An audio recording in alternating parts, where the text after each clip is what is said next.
Podcast started in July. The name of the like It was you're all about I got opinion on settings from exec boards because nobody realized that I was not in exec boards.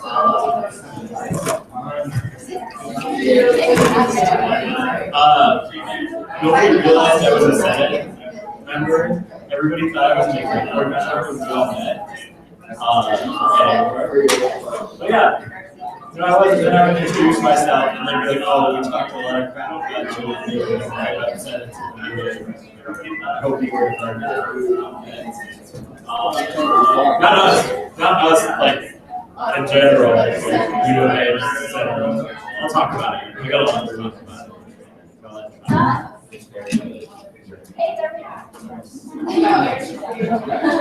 I woke up and it was like not. It's just it was a lot of like I thought you did something right. The president wanted that. There's a lot of good content. Do you know all about the morning? Here it is. And like an apple store. I mean, I don't know what time it is. I think it's fine.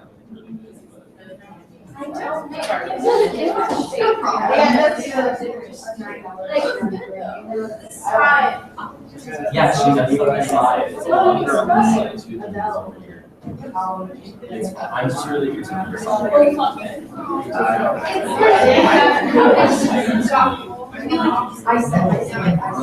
my parents are and my mom like sent me I have this of like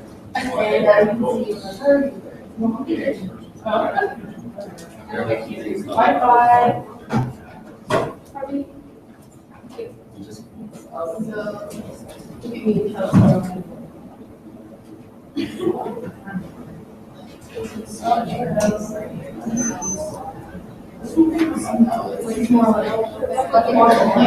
Make sure everything's on screen.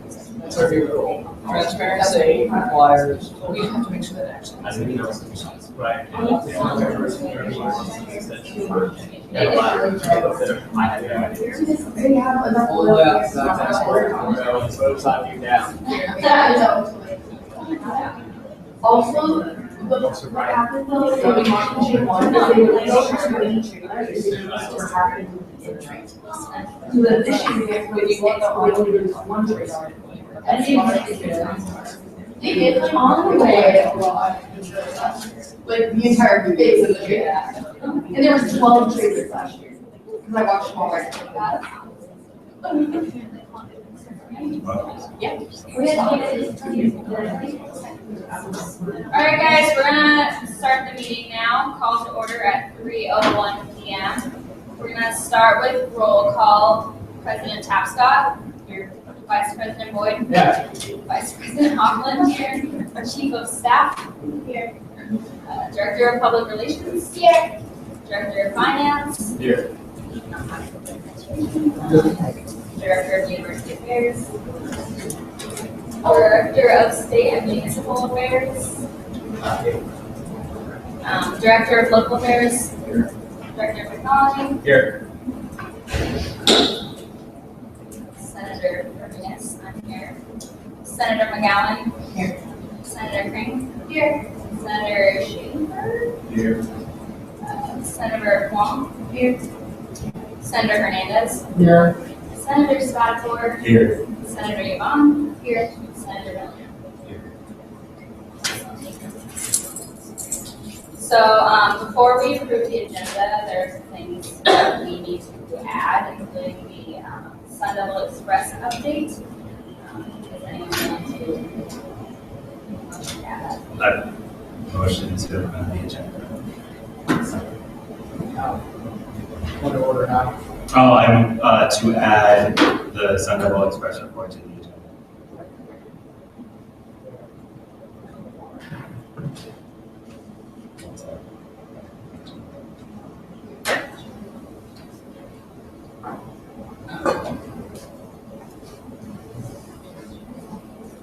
To to line,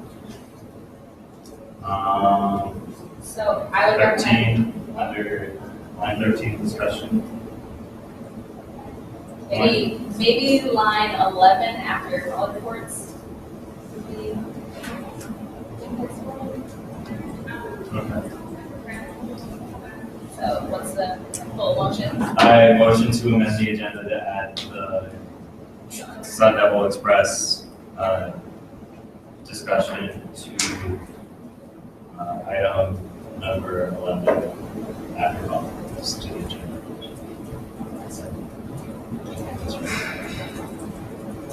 All those in favor? Aye. Any opposed? Any abstentions? All right, and I'm gonna go ahead and add that. And then also, I believe there are some funding requests that Jackson should be sending you information for, but we also need to put those on the agenda as well. Jackson, do you wanna, tell them what kinds of requests are made? So right now, there are 3 requests coming in. One is for AMSA, the other is for Cultivate Garden Club. The last being for the Kinesiology Honor Society. Hopefully, I shared the person that has all the information needed.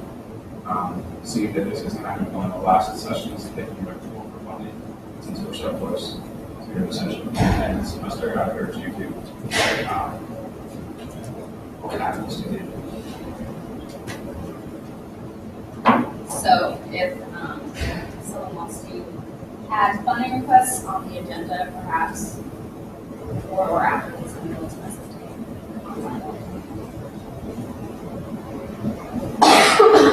Sorry, I motion to add the, funding requests to line 11 before the Senate.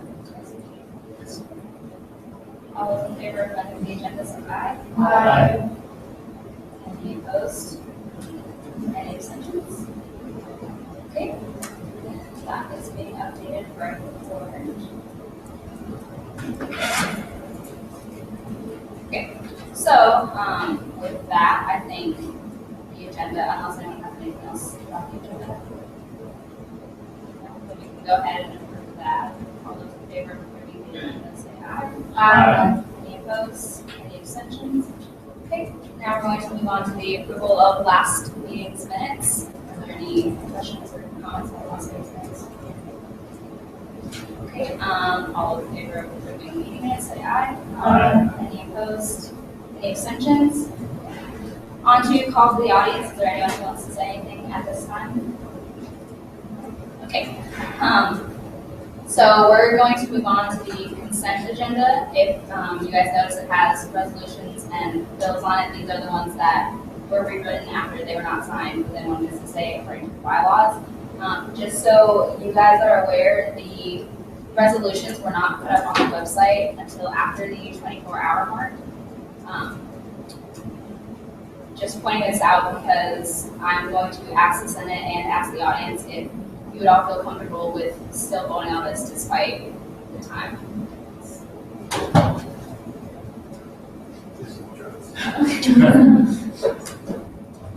Yes. Sorry. Sorry, Vice President, just avoid. So why were these not placed back on the agenda in time? I mean, as much as I desire these things to be formally done because we were ahead of the board and having actually gotten lots of advantages from this over the past 3 days, actually having authorization to work with people at U of A about the different things. It seems like a bad idea to be basically giving in little pockets of exemptions when there hasn't been a very pressing need. We've had these same pieces of legislation for 4 weeks for some of these. Like one of them, so these are only resolutions 4 weeks for some days. And yet we didn't put them up in a new form when all we had to do was copy paste them and then change the heading until less than 24 hours beforehand. I appreciate the effort, don't get me wrong, I want to see this thing pass, but it does not seem like the right or ethical thing to be doing when basically all signs seem to point to the fact that this should have just been done. Well, I'll, Question, just a point of clarification. I know we had 24-hour days, 24 hours. How long or how late was the submission for those resolutions? Was it 5 hours, 48 hours, 10 minutes? it was about an hour.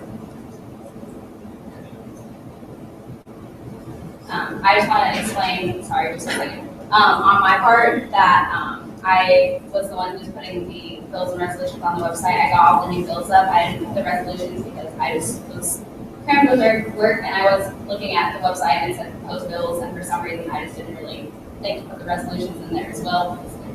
Different labels, so that's actually what happened. It's completely my fault. But just so you guys know. Well, since it is only 10 minutes, it's not something like she just put them up. Or it was an hour, excuse me. Since it was an hour and it wasn't anything to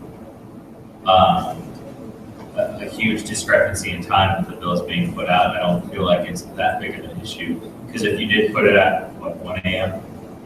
3 a.m.? It was 4 o'clock. It's the end of the 4 p.m.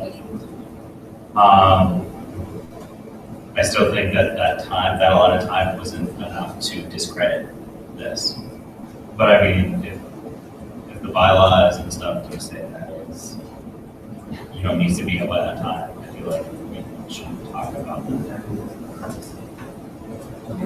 24 hours.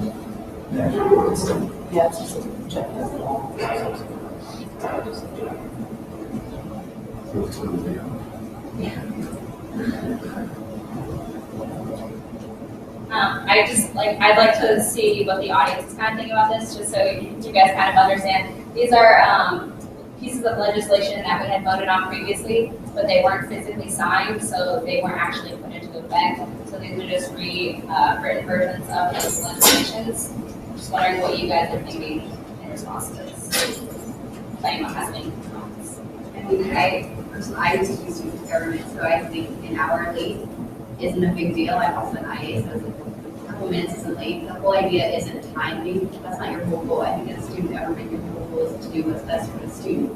And deciding between 1 hour and being late, is that going to really affect the student's well-being and what their experiences are? So I guess for me, I don't think it's that big of a deal. But again, it's your guys' decision. I feel the same way. I feel like 1 hour isn't too big of a deal.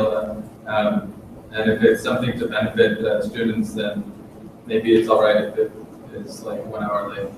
If it was like half a day and things got delayed, that would probably be a different story.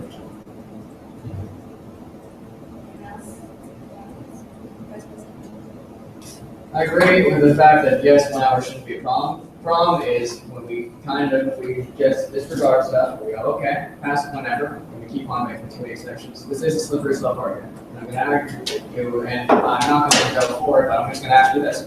You're going to pass these against basically the principles that I stood for, because I saw things like an actual fee passed when they changed the document's actual content the morning of the vote. And so that's the kind of thing I don't want to see, is when we get so just used to things that, oh, well, it's the morning of, it's okay. That's the problem that I don't want to see. So if that's going to happen, just strike my name from the legislation. You can do what you wish. Well, here again, you're speaking in formalities. You're alluding that if we do this, if we do something that would benefit the students with this hour of time, that we're going to automatically end up on a road to changing legislation the day before, which, in all honesty, if that was happening, I would strike it down a lot. I'd be right there with you. But since we are here for the students, and since we are students for ourselves, this hour isn't that big of a thing, since we've already agreed on these legislation and these bills. I mean, it would be different if we didn't agree with them, if we didn't do this. But since these have since we got caught on a technicality of not getting it signed, it's not like we're approving something new. Yeah, we know what's in these bills. And if it would help to read these bills over, to do a live reading of these bills so you would feel better, then we should do that. But we shouldn't be caught up about an hour about stuff that we've already approved. that the Senate has already passed. I think we should move forward at this point, and take this as a learning experience, a very serious one, moving forward in the future, just to be more on top of things and make sure things don't slip through the cracks of this here, to do things that we want. That being said, if there is no more discussion, is there a motion? Motion to approve the consent agenda. All those in favor of approving the consent agenda, which includes Senate resolutions 7, 8, 9, Senate bills 13, 14, 15, and 16, say aye. Aye. Can you all raise your flags just to provide? Any opposed? Then the consent agenda passes. And with that, we will move on to executive updates, starting with the Vice President of Services. Hello, so my updates are pretty short this week because of a board. And we did have a slice of advice on Tuesday, which was really successful. I'll talk about more of the download slice of advice in the Sentinel Express report. We did have 185 respondents, so that was pretty exciting. And then I did meet with Christina Peck from the library this week, so we will be looking at new furniture for the library. We're going to have my intern Katie work along on this project, and she'll be assisting me in figuring out what the students want and what's going to suit the students the best in the library. Those are really the two key things. Any questions? All right, moving on to Vice President of Policy. Start off at this point, my name's not struck in this bill, so it's driving off the ship to hopefully get my name struck in those. Beyond that, the actual movements, we have a lot going on from Tucson. We had some work that actually got us the letter done from the student governments from the 3 universities and significant parts, including the graduate students from U of A, and we're hoping to get the others from all the issues sign off on that. Tempe and downtown were represented at this meeting, and we managed to get a lot done on the policy side of things. With the other parts of the Board of Regents meeting, there was a lot of reports and a lot of discussion of the quality of education that is becoming a current theme, especially on the idea of how do we actually put meaning towards the numbers. That way, it's not simply just saying that there are 160,000 students at Arizona universities, but what does that actually mean? Because there are 160,000 students at universities and several million in the state of Arizona. And so numbers can mean different things depending on what you basically provide the context of those numbers.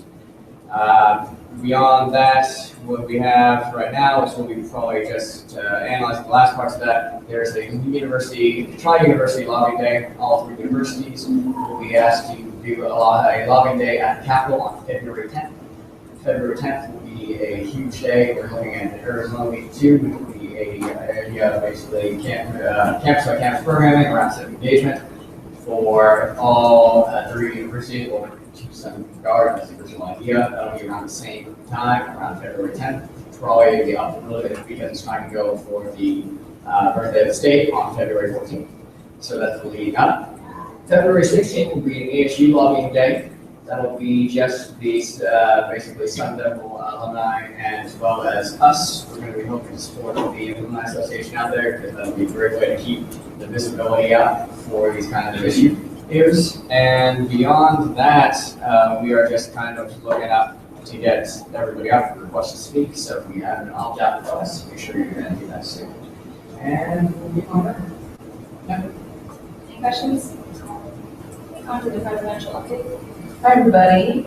Okay, so I finished the USGD yearbook. I actually appreciate the important thing for that. Thank you so much. I'm glad that it's not just sitting there. Basically, looking at what I did last week. We had another Arizona Student Government Collaborative meeting. A lot of that was focusing on actually developing the agenda that was added student leadership in there. That happens every Wednesday when we attend 8 more meetings. We always have the student governments across Arizona meet. And so a lot of our Arizona Student Government Collaborative, which is the phone call, which we call the presidents of the student governments across Arizona, preparing for that. By the way, we found the USGD photo backdrop that Erica had us order, so it's in L110, it's in storage because I got lost. I share like it's there. So feel free to use that for any events coming up. It's a great way to kind of get us using that and actually getting our name on everywhere. So students are taking pictures at our events and our logo will kind of be there.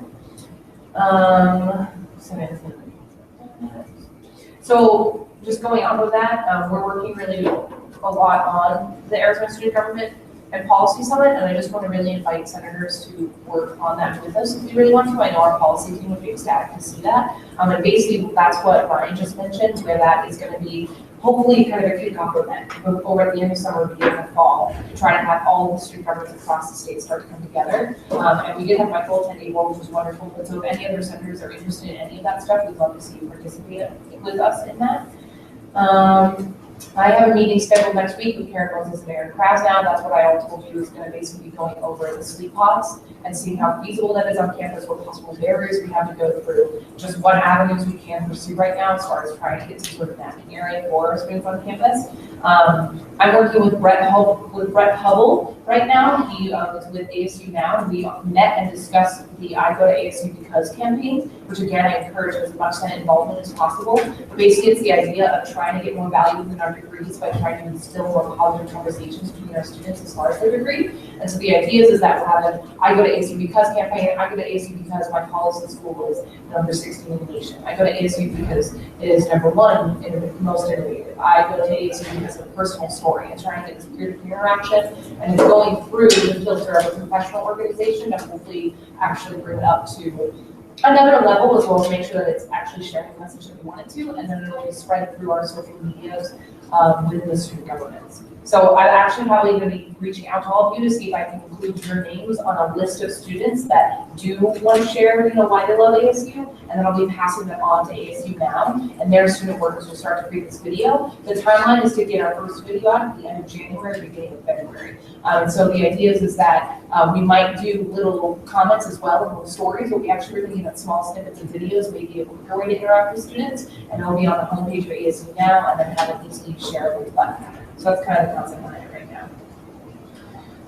Just so you know, in the Council of Presidents, we basically spent time checking out on our specific priority requests. So if you notice, our Council of Presidents document was a lot of really great ideals. And it was a lot of, abstract thinking as well as overall kind of broad thinking. And so we narrowed that down at the beginning of the year to a set of specific requests. And then we narrowed down that list again, as well as added a few things. And we're just checking up with one on that list. And so far, there's pretty good movement on a lot of things we're asking about. So I'm hoping that I'll have even greater news to bring all of you regarding the priorities. That's the biggest thing from there. And then this week was ABOR. And so a lot of that was attending ABOR and collecting all the information that they have. The only big thing I want to say on that is that I don't want to repeat what the policy team has said, but is that I really, really do encourage senators to go to ABOR. It really does open your mind to everything that our universities are involved in, everything that you can be involved in as a student, as well as we get to talk to some amazing individuals and meet with the other student leaders. So we get to meet with the other student governments that you're going to do as well. So our next one's going to be here, so I expect you all to be there. It will be in Tempe in February. But as far as moving forward, I do encourage you to take those trips out for equal. And those are the biggest things for me. I do.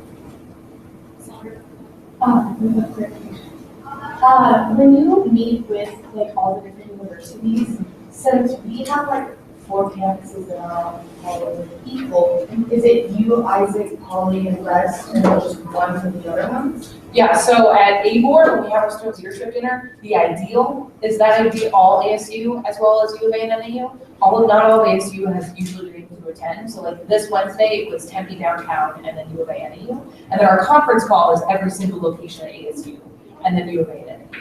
So yeah, good question. Anything else as far as? Oh, we did interview someone for a wellness intern, by the way, which would be under me, which I'm ecstatic about. So hopefully we can end up that. I love wellness, so I'm excited about that. Any questions? Okay, then we're going to move on to director reports, starting with the chief of staff. Hi, everyone. I met with Mackenzie from Team Challenge. And so Team Challenge is going to be for our mandatory team public for next semester, and it'll be January 16th from 9 a.m. to 12 p.m. And that's Team Challenge, and then we're planning on going a couple of hours after that to talk about our evaluation plans.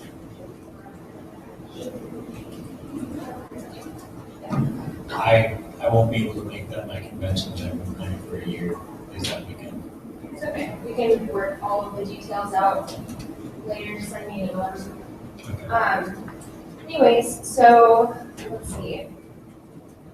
So I worked with her and kind of talked about our core values and stuff that we want like implemented or kind of like focused on, concentrated on during our team builders. So it was super fun, and a lot of like cool game ideas for us. I worked with Mike from New Line Trophy, and the plaque is officially ready to be picked up. So Ron and I are going to try and coordinate picking that up next week, which will be exciting. So that'll be hung up in the office next week. Family dinners tonight at Shortleash at 6:30 p.m. So we have roughly between like 10 and 15 people going. So cool. The supervisor evaluation checklist and the end of semester feedback survey are almost done, so those might be sent out as soon as this weekend. So just kind of like see, get an emails from me. I'm working with Jason Manning and the state press to get an optional training for staff on social media and public relations. So I'm looking to have that for staff members by the end of November or early December.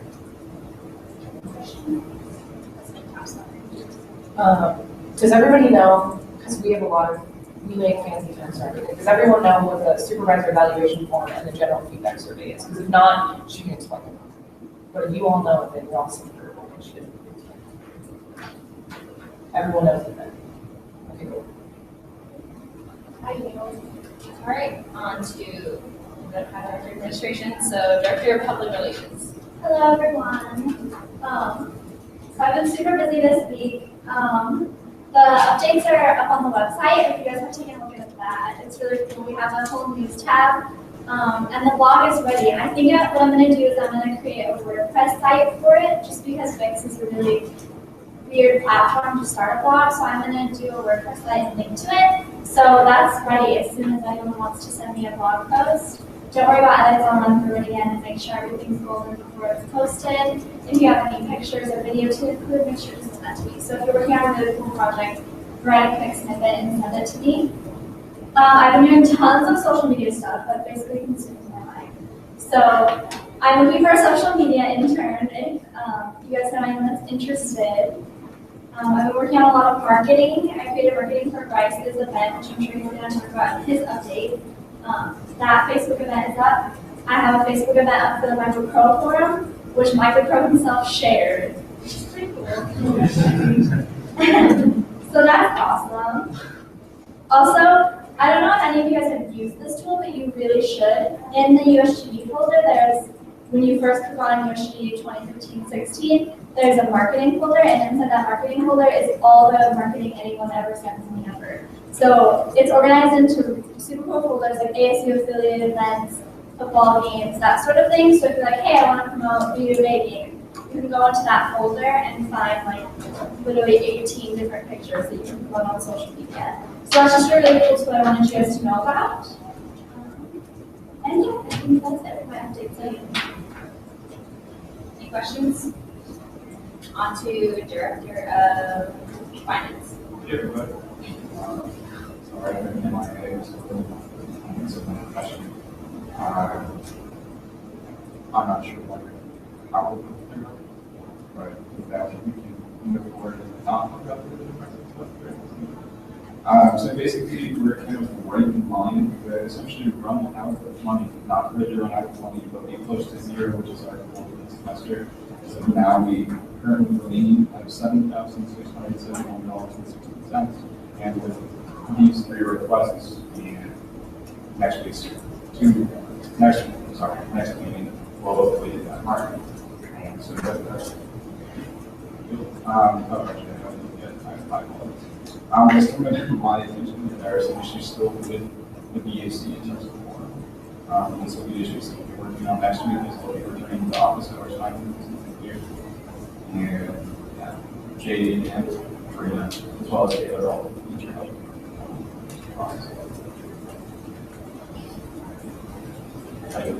Any questions? On to Director of Local Affairs. Hi everyone.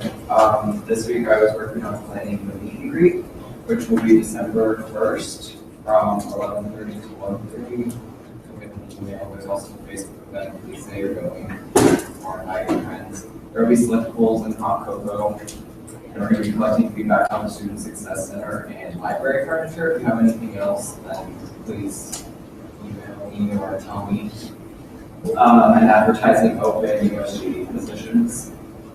So that's looking great. Then I do not have any event planning interns. So we're looking at maybe changing how the intern positions are for local affairs and just doing it a little bit differently. So I'm working on that. But if you know of anybody who's interested in event planning, that would be super helpful. And I met with Caitlin and we're working on splitting up city coalitions. So that's all I have. If you need help with anything, please let me know. Like I always say during these meetings, I have an ample amount of experience in events. And I don't feel like people like to utilize that. So if you need help, please let me know. All right, thank you. On to Director of Technology. Okay, so hi everybody. Basically, what's been going on my front is pretty much a website overhaul with a lot of things to scan. We're helping come up with a lot of the ideas and concepts, and helping me to pretty much rearrange the website in a way that is far more user friendly. There's a lot of things that have changed, but essentially on the website it looks great. I'm working on potentially a safe web browsing guide. UTO has had one, however, it no longer meets standards. I don't know if they're going to be making a new one or not. There's a lot that's been going on with them, so I've kind of been getting slow responses, but I do hope to have an update on that within the next week or so. If you have any questions about the website, everything should be up to date. I'm looking to redo the finance tab very soon, so we'll have that. And any questions? Ideal. Okay, I believe the Director of University Affairs is on the phone. Yeah, Nathan, are you there? Okay, run now. I mean, it's good. It's good.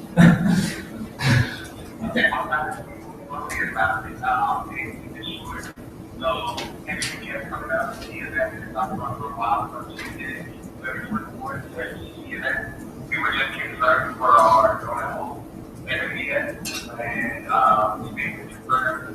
And I know that the folks are going to sign up on the spreadsheet.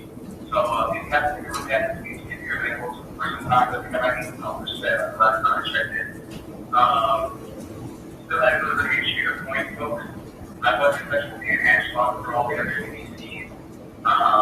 And things that need to get into it, especially like that.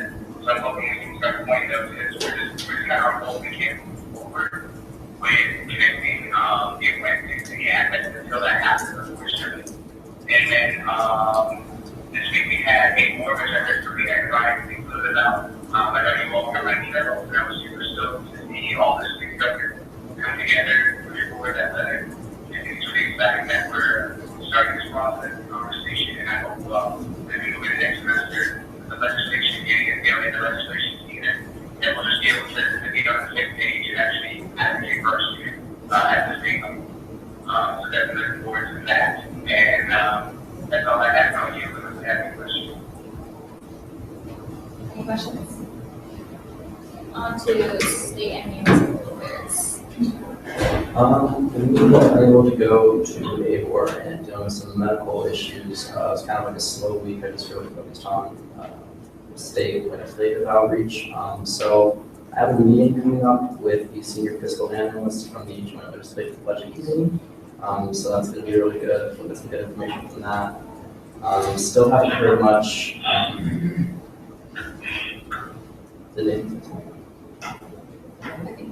Okay.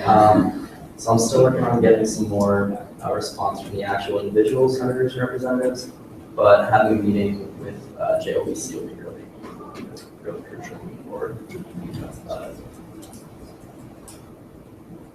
Any questions? Okay, then move on to my report. As far as the college level, I'll let Sloan tell you guys what's going on within Barrett. I am having a conference call with the other Senate presidents tomorrow night at 7 o'clock after the game. So that'll be really fun, but we're gonna talk about what the One University Senate meeting is gonna look like if it happens, or we'll discuss whether we have the need for it, kind of like we had these discussions before, it's gonna be brought up in this conversation, so hopefully we can all get on the same page with that. One thing that I just kind of want to let you guys know, so this last week with like the agendas and all that stuff got a little bit hectic for me, so after talking to our advisor, I'm thinking of doing it in a little different way so that I'm going to start making the agendas for Senate meetings, like Fridays and caucus meetings, so it's going to be a week early that I'm going to make those, and I would like to have all the information and stuff in by then. Absolute latest, I'm trying to say Wednesday after the BAC meeting would be the absolute latest. You can tell me that something needs to be on the agenda, so I'm not rushing last minute and forgetting things, and I don't want to have to go through this again, because my bad, but I just want to be more prepared in the future, so this is kind of how I'm going to move forward with that. If you guys have any questions about that, of course, feel free to let me know. But with that, I think that's all I have to say. Then we're going to move on to college reports, starting with Erin. Okay, hi. Just if you couldn't understand me, then it was originally there. We have a real quick, we need more people signing up for the event on Tuesday from 8 to 3:30. It's kind of like the voter registration thing, but we're not registering for the vote. We're just letting them know about UBC's and street downfalls. So yeah, do that. It's in the Facebook thing. And then as for Barrett updates, we met with our dean this week. And now that we've kind of gotten our first 2 meetings under our belt, we were talking, we kind of got into some actual like points of agenda and stuff like that. So a big problem that we saw with Barrett students is that if you're not Cronkite, you don't have a lot of opportunities to get your honors credits because there's not like honors sections of required courses. And we found out some interesting information. In all of Barrett, there's this rule that you can only do an honors contact with somebody who is a full-time faculty member. On the downtown campus, that rule is waived. So it can be any faculty member. That's good to know because that's a really easy way of getting your honors credits because you need 36 to graduate. She also talked about, since the law buildings were not, Barrett and law want to do a lot of like joint things together next year. So that's in the works. There's a new staff member in the criminal justice school that is working to advocate for Barrett students and get them to have a better curriculum in terms of getting their honors credits and making their thesis count for research and stuff like that. And they are looking to change the 1 credit community encounters exploratory honors course into a 3 credit community engagement course. So going from touring the city to actually doing service projects in the city, because that's something that Barrett really focuses on. And I also spoke with a couple students and really got questions for Michael Crow this week at Central Problem. If there's any questions. So with the fee increase, didn't they promise to give us more honors classes downtown? Do you know what those classes are yet? Yes, and yes. Okay, great. So they're honors specific courses, and I give you literally 2 seconds. I'll hop in there a little bit. I know as far as like there are a lot of classes being offered next semester that have more to do with different majors. So like I'm taking a race and crime class, which also applies for my required documents for my major. So they're adding, they're trying to add more honors special topics courses that are focusing on majors other than just Cronkite related. So that's where a lot of those are coming into play. They're adding these special honors topics courses. So just a quick rundown, you can find them on the class search, and they're all open at the moment. There's issues in higher education, which are for teachers. There's, I had this up 2 seconds. I know there's the politics of food course, which has to do with nutrition students. Critical thinking through short story, science, social justice, and activism, glimpse of immortality. There's a new 3-credit course that's 21st century global literature.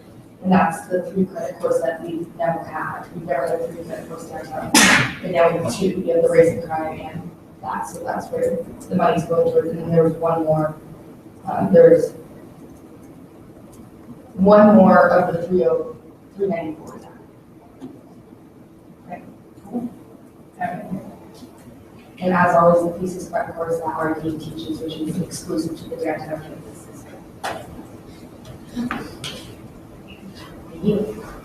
More questions for someone? I think we're going to move on to nursing and health innovations. Hi guys, I worked on a few different things this week.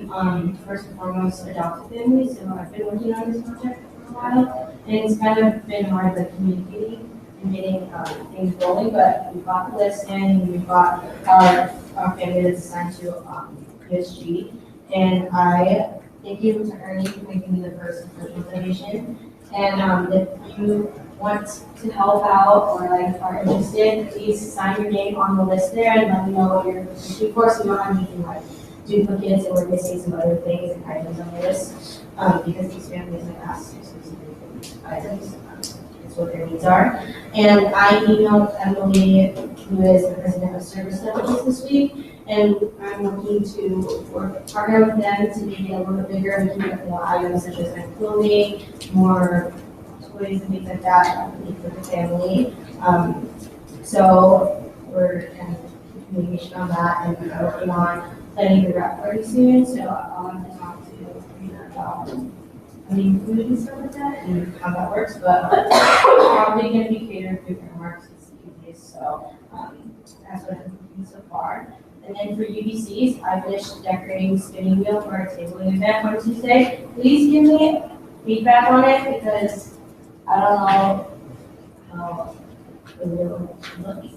It looks really good. Okay. If you haven't seen it, just pop in the office and take a look at it really quick and let me know what you think. And then I brought in a student who was interested in joining UBC, specifically the resources one.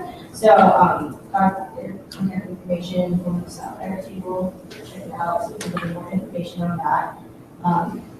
And then Senate Resolution 6 is something that kind of Ryan approached me to sponsor, and I'll be meeting with Riley later on to discuss it. And it's on the agenda, so we'll talk about that then, but it's the ENT of that resolution. On to college and public service decisions. You go first. Okay. Hi guys. The video will be given with a cap, which is basically giving an article talking about how ASU's efforts to provide sexual violence and self-defense classes. So as a public safety board member, not official yet, but as a member of that board, I'll be looking into that. I'm just seeing the pros and cons of that, those classes. Since we are Sun Devil Support Network trained, we did learn that victim blaming is not a good thing. So I'm looking into that in this whole class. Also, on the topic of training in classes, I did look into but I did look into a program that was for Transgender Awareness Week, I believe. We are doing a LGBTQ event, and it's a training right now. It's called ASU Safe Zone, and basically the ASU Safe Zone program identifies issues within the LGBTQ community. It just shows us how we can advocate for students and just help them in situations that they come to us with that. So I just want to get your guys' thoughts on that. If you guys think that would be a good idea for us, I personally do believe it is.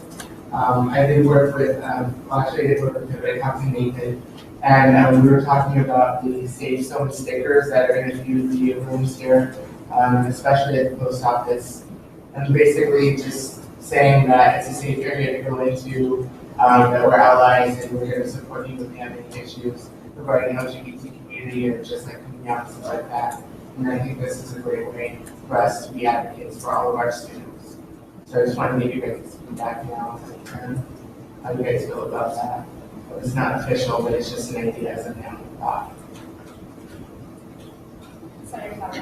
I do feel like that's a really great idea. I do feel like that's going to help the inclusion of our campus and really make ASU that step closer to becoming a true inclusive community. So other than that today, I did talk to the programmer, the director of the program, just briefly, like, just to get his input on what the program is. He said that if we were able to do it, he can tailor it to our needs. The program is just a big overview with different age groups too, so we can tailor it to just more student focused. And I think it's just really good for us to be at that. Also, I interviewed a possible intern for our college. It's really good. It was my first interview, multi-day interview, so it was a good learning experience for me.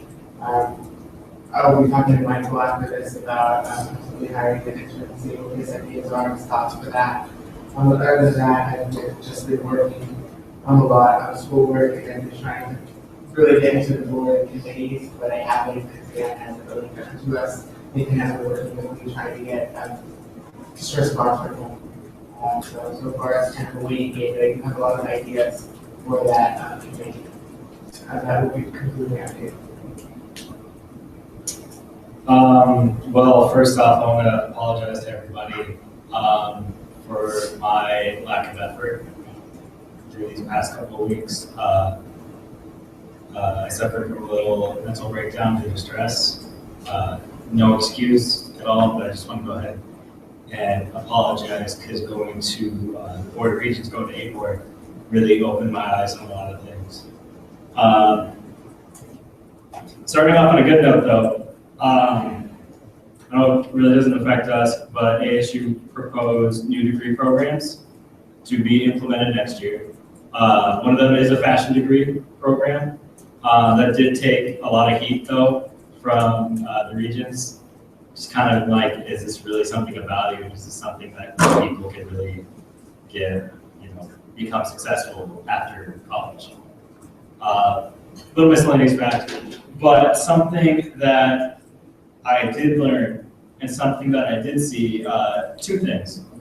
One, they're not with us, but with other executive boards and other senates, there's a real disconnect to where there's a disrespect between some senates and some executive boards. And I'm happy that it's not like this, because hearing some of the other student council presidents talk really down about their senates really hurt me a lot. I mean, everybody thought I was part of the executive committee being there. Nobody really understood that I was the Senate representative. So I mean, that was something really fun to listen to. I just kind of, listened in to all the information that I could. I also learned that within A-Board, and I think it's a serious problem, and I'm going to move my focus over to this, that transfer students weren't really well represented at all.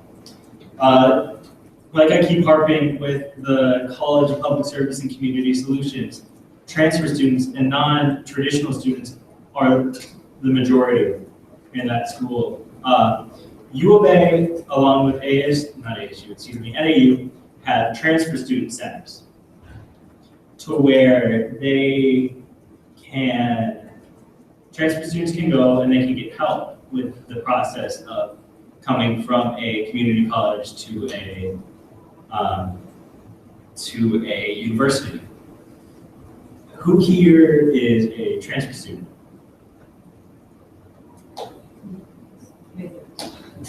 So it's me and Nathan. But there is a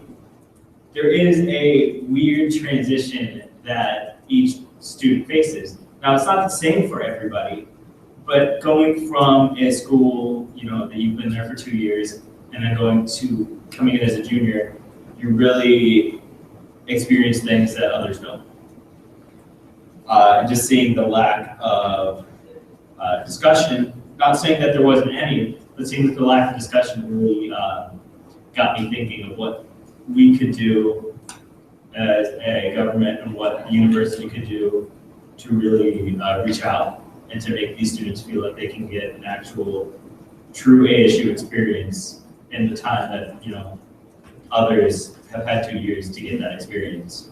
Now, it seems a little bit confusing at points, but during the 2 years that transfer students are at a community college, their constituents at a public university already have made bonds with professors, other students, organizations that make it easier for them, you know, it has an easier retention than those students who haven't made that connection before. So that persistence that transfer students have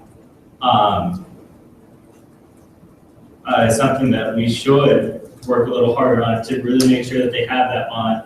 Now, I met with the director of the Transfer Student Center during my time at ABOR, so I'll be emailing that and really getting the specifics of the program that they have, which is sort of like a mentorship program, but instead of with other students, staff. Now, you can correct me if I'm wrong, but I'm not sure ASU really has a program that doesn't really that connects students with faculty, but not on a professional level, but on a more informal manner. Now, I'll send you the program, which I have no information about it. Unfortunately, I haven't been able to contact them since I don't have a computer with me. But Regent Kennedy really talked a lot about transfer student initiatives and kind of what they go through, and other regions kind of skipped over it. There was AZ Transfer that really works with the community colleges for that transition period through the community college to ASU or any of the other public universities. A lot of people think that it's not really a big idea, but transfer students are slowly but surely becoming the majority out of traditional freshmen. Now, however long that's going to take, I have no idea. But, you know, just getting a way to get that experience easier for them. I urge Senate President and GovOps Chair to really bring up with the Senate for us to organize an agenda for the one Senate meeting, or not one Senate meeting. Use the one Senate meeting to bring up an agenda points for the lobbying day. Because it's good to have the executive boards and the policy teams issues that they want to talk about, but we're mostly connected with students, so getting our voices, getting their voices is something that we need to talk about on a whole scale. We can't just keep it between ourselves when it's something that is going to affect thousands of people. With that being said, I'm going to work on possibly seeing what we can do about a transfer student center. I'm going to meet with Assistant Dean Capel and Assistant Dean Nuelia to talk about this. If anybody has any questions, please let me know and I'll answer them. Yes. He's our Dean Capel. Did I say Assistant Dean Capel? Yeah. Oh, whoops, I meant that the other way. Give my time. And we will move on to Friday updates.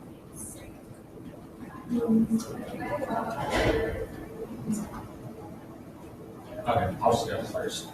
So main thing this week was I went to the leadership breakfast on Wednesday with Dean Callahan. Really cool stuff coming. He was talking a lot about having more innovation days where like the innovation lab would kind of take over the person before and together them all. And having like, he was talking about this one device in particular that they like want to bring in that's like a drone that you like have a sensor in your pocket and you turn it on and it flies like about like 10 or 20 feet above you and follows you wherever you go.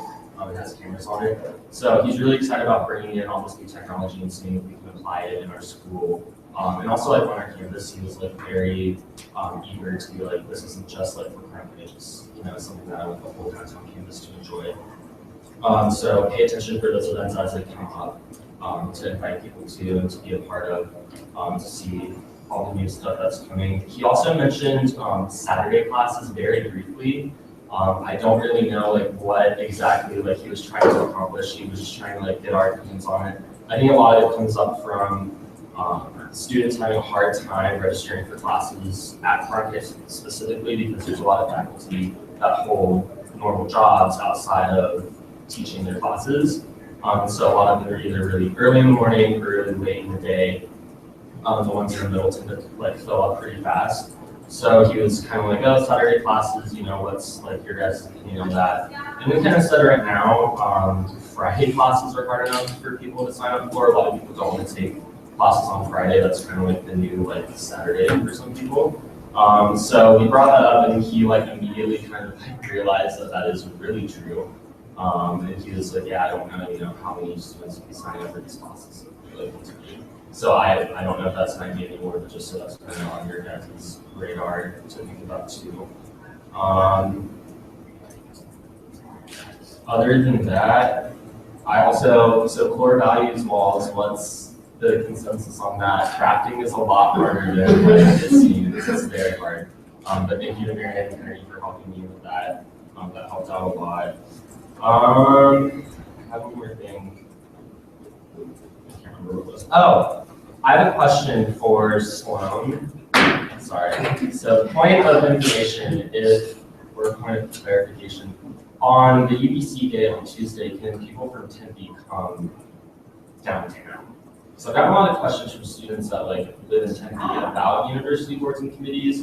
But I was like, they don't really have an event like that yet down there. That like they have like a place like they can obviously go to the offices and get information.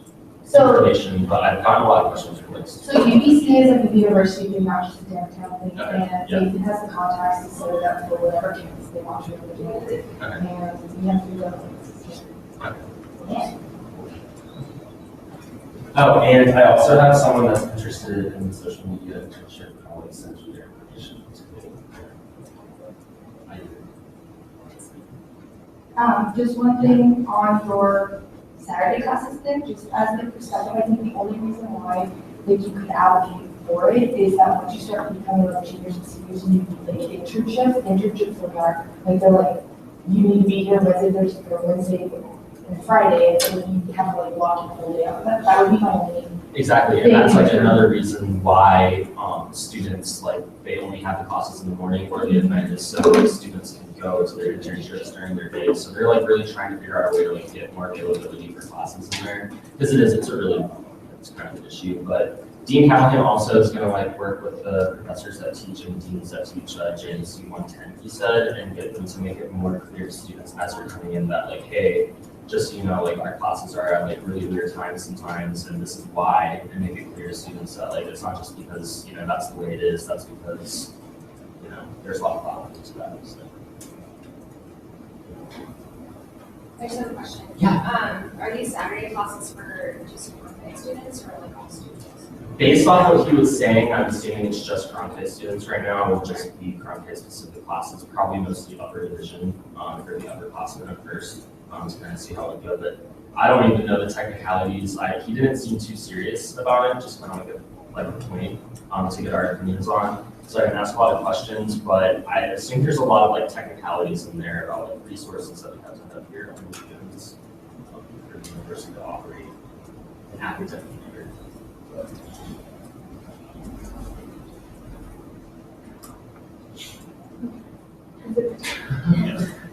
Okay, so this morning I interviewed two people for one for the wellness internship position and then one for the College of Letters and Sciences position, undergrad position.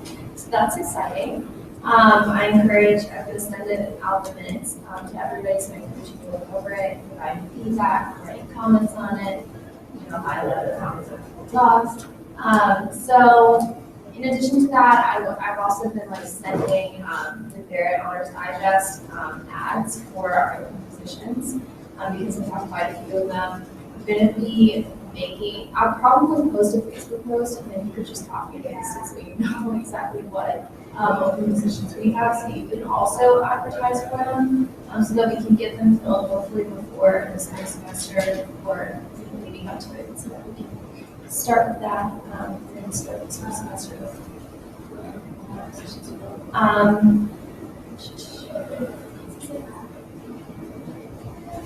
Oh, we're going to be looking at election codes. I had a meeting with Kanan again on Tuesday, and I've been corresponding. We have correspondence from all 4 campuses now, so that's great. We're working together and collaborating on a Google document where we're going to have our proposed changes on there and being able to work together. Also, you know, there's been talk about like an ad hoc committee through each campus where it would basically be devoted to changing the election codes, but it's not, it hasn't been clarified yet, so it's not. Any questions? Then on to health solutions. Okay, so earlier this week we got a board email about someone asking for, or a student asking for PE classes downtown because they're only right now in Kentucky. So I wasn't sure how to bring this up. I thought like maybe I would talk to my team, but then I went to Griggs and he said that he'll talk to some people. So we're right now kind of seeing what we can do with that. But for right now, we can't really do anything because of course the story for next semester. So like as soon as we can get it, it is probably the first semester of next year. So also I contacted the CAs for the surveys I want to do, and it sounds like they kind of just like want to hand out the surveys to residents and like not having to talk there, so I'm like, okay, that's fine. But just to have that easier for them. I also talked to them about going to the chilling chats on Tuesdays at night, and it's usually just for state students who want to like know more information about what's going on. So I'm going to talk to them and see if I can kind of speak for a few minutes and see if I can get some live feedback and write down some notes and see what they have to say. And then hopefully plan a meeting with Addie and Allison, who are kind of like the directors of this, and hopefully set a meeting with them probably the week after Thanksgiving. So that way, because I'll get all the we'll get all the surveys back, and then we can talk about what the next plan is or what the next step is for this. And then I looked over the bills and resolutions that Jason sent over to us. Other than all the stuff she just said, that also applies to me. Really, the only update is UBC. I can't stress enough to me, like some people, because looking at the sign-up sheet, there's 1 hour, but there's just one. It's Nathan's good, and there's a couple others that just have 2, but I mean 2's fine, but it'd be really helpful if we get that one spot. It would just be at least 2 people there. That's really it.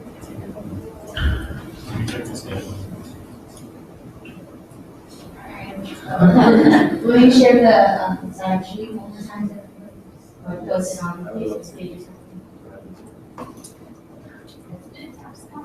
something? Do you two want to ask that staff members put on there if they cannot go? Just because that way you know if people get interactive with the document, because otherwise people will accidentally agree with the document. I don't think the space will get, so you need to ask people to put that.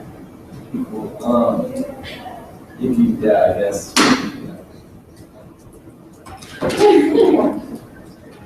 Yes.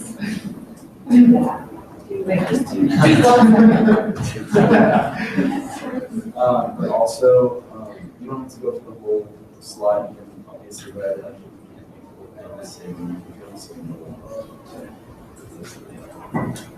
Next time, that.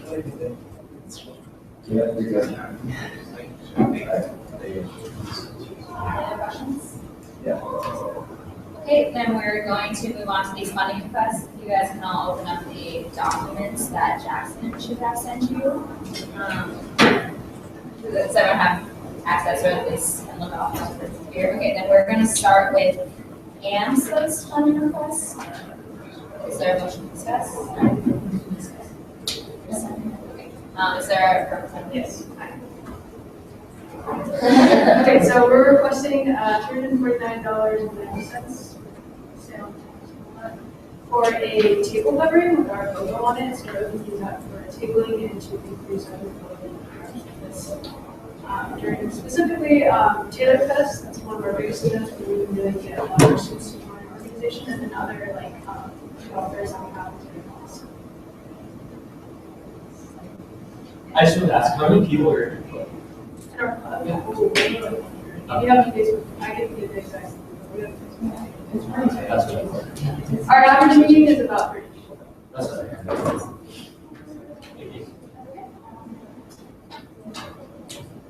I'm new to the. Okay, all those in favor of approving AMSA's fund request for $349.90, please raise your hand and say aye. Aye. Any opposed? Any abstain? Sorry. Okay, then it passes. Yay. All right, we're going to move on to the Cultivate Garden Club. Is there a motion to discuss?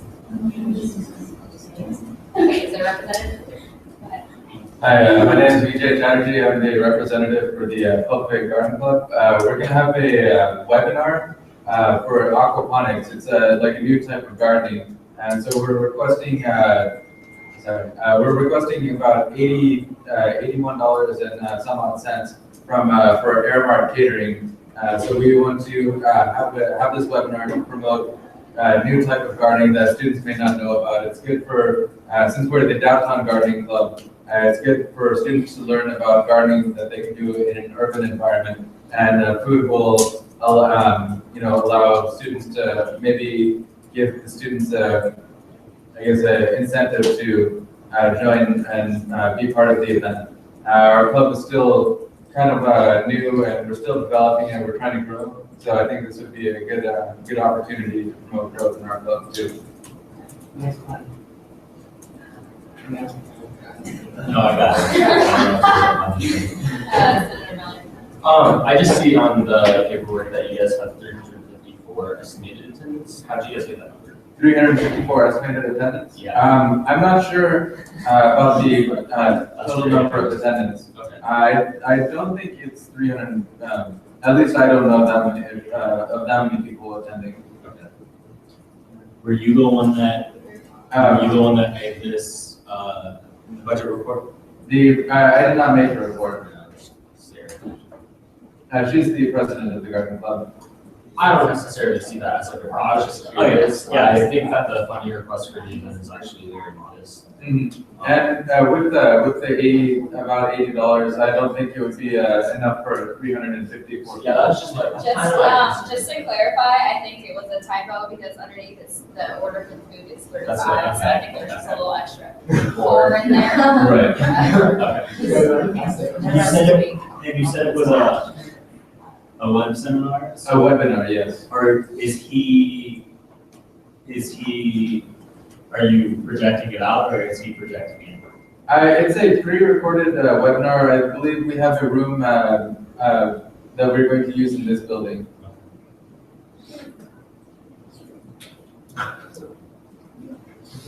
Yeah.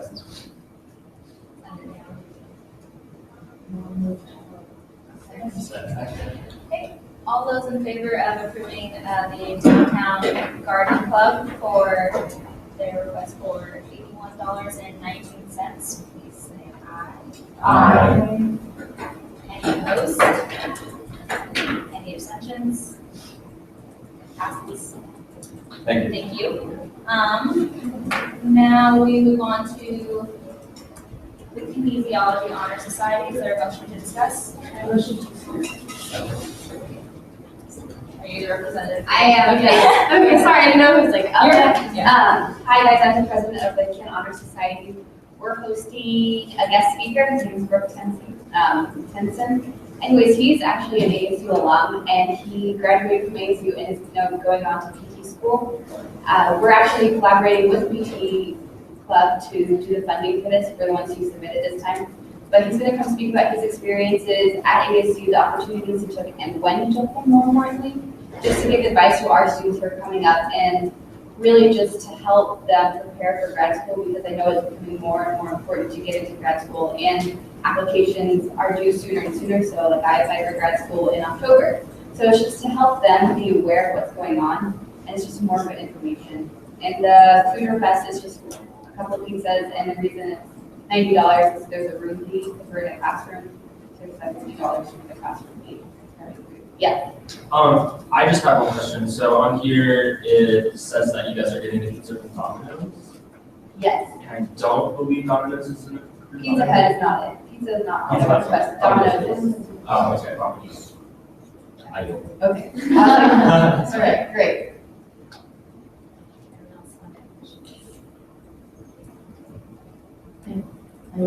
I second. All those in favor of approving the Community Honor Society for the request amount of $90, please say aye. Aye. Any opposed? Any abstentions? Okay, it passes as well. Thank you. Thank you guys. All right, so moving on, we now have the Sun Devil Express update. Is there a motion to discuss? I motion to discuss the Sun Devil Express update. Okay, so we do have the fall Sun Devil Express report for you today. Just a few quick things before we get started. I want to make sure that I want to do this in the same way that we did last time and provide you with much information that we have about the Sun Devil Express, and then afterwards you can ask me questions about it. So just hold off your questions until the end. And then this one, I'm going to have feedback, ridership numbers, and purposes that you can make recommendations for the change that we have next semester. So we keep that one. We are going to be asking you if you decide to make changes to write a piece of legislation for the next Senate meeting, so that you can make those changes. And then my intention with this report is just to make sure that you have all of the information that you need as the voting representatives of the students to make the changes that you feel that are necessary. So I want to make sure that you understand that these are all recommendations that I'm making from the work that I have done, Ariana has done, and Katie has done to gather all of this information. So you can take what I say, you can not take what I say. It's all up to you as the representatives of the students. And then we want to make sure also that you're making these decisions with constituents in mind. Obviously, you know this, but I'm not including yourself in these like something else. So I'll start off with the ridership information. The total ridership from the beginning of the school of the semester, August 20th to November 19th, was 1,714. That's the ridership numbers. We had about 749 unique riders in this semester. The average Sunday ridership was 105, the range of 64 to 160, and the average weekday ridership was 12, the range of 100 to 21. Really held steady at around 10 to 12. So there's higher and lower numbers with outliers. Overall, the Sun Devil Expresses have been on feedback. 118 students participated in our Sun Devil Express feedback survey. 73% of those respondents said that it was easy to understand, 70% said it was easy to use, and 94% of students who had ridden Sun Devil Express said that they would like it. So the main feedback that we got on the Monday through Thursday round, as far as the times are concerned, we did get some feedback that students wanted to run earlier in the afternoon. It's been a consistent response and hasn't been an overwhelming response because a lot of the Monday through Thursday writers would be interested in and are really hard to access, and so it's been really hard to get feedback from them. Of the students who did respond, who were those computer students that were responding, why our ridership numbers have been really steady at about 12. We consider that to be successful in your mind, and we keep those hours as is. We may see an increase in ridership and move those hours to be a little bit earlier. As far as the beginning of this, we had discussed a Friday and Saturday route. 71.5% of respondents said they would use the Sun Devil Express if it ran on Fridays and Saturdays. So a lot of these responses are from students who are saying that they would actually want it to take them to Target or Safeway. That was the primary thing that students wanted a Friday or Saturday route to take them. So those were on-campus students mostly who would like more access to groceries. And on Sunday, there wasn't really any specific feedback of changes that they'd like to see. For the most part, students like them to take them to Safeway. So as far as times were concerned, there weren't really there wasn't any specific feedback on that. So the recommendations for the Sunday Express times would be to move the Sunday Express hours to earlier in the afternoon. As just a general idea, you could do 7:30. It's really up to you as to whether the rest of the times would be the best. We didn't get any specific times that students that they wanted to in the afternoon. And then I would recommend the hour route on Friday or Saturday that goes to Target and Safeway. Students were really strongly felt that they wanted a route to Target. So I would encourage you to include that into the revision of the service. And then I would recommend keep Sunday as is. So then we've gotten some feedback on the route itself. Some of the recommendations that were made about the route would be to reverse it actually, so that it went straight from campus to Roosevelt County. A lot of Roosevelt County students especially said that they would use it if it went in that direction. So we might see an increase in ridership, but they use it if it went that direction first. There's also a recommendation made that we would add in the stop at ASU prep for the intramural players, so that intramural players didn't have to walk over there. And then really, the recommendation that I'm going to strongly encourage you on most would be to add Target. It's just something that really was an overwhelming response from the majority of students that they would like to see this kind of rest also take students to Target. So that's the whole report of that. So I'll open it up to questions. And then I'll send you all of this information as well. Before I open it up to questions, I do also want to say I'm available to work with you all throughout the process of creating legislation. So don't feel like this is your only time to get information or talk to me. I'll give you like get some comments next week if you want, and we're just throughout the week. Any questions? Did any students express interest for the lots that are to the south of Mercado? No. Do you know?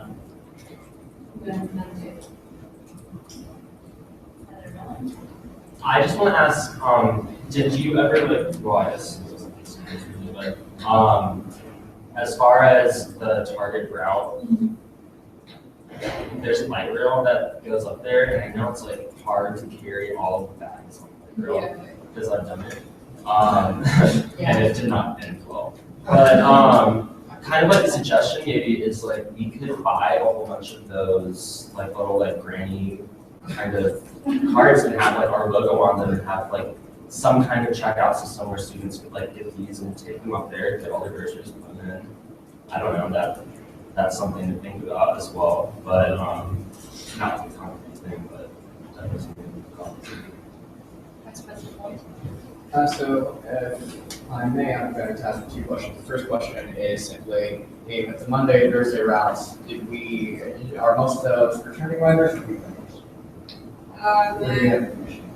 I do have information on that. It's been pretty consistently split. More recently, I think the numbers of new riders have gone down, but overall, there's no true consistent team person who rides it.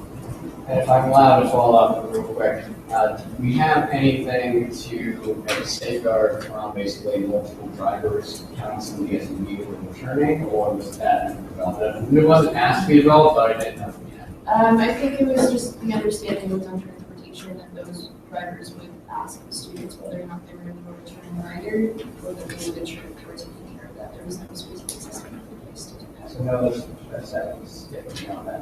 Okay. Just kind of a point of clarification, because I know how the car is, so I don't know how to get to Target and not on the light route. Would it be financially convenient to go even further? I just feel like it's kind of far for a Sun Devil Express to go. My understanding is that the Express got you around downtown, is it take you? Yeah. Target is a little bit far. To kind of answer Austin's question as well as yours, it was really just the inconvenience of having to carry bags and all the groceries and things that you needed on the light rail, and that it was just not low experience for students. It is about 19,000 Bethany home, which is relatively far from here. So it's not exactly the closest option, but it is something that students are asking for. So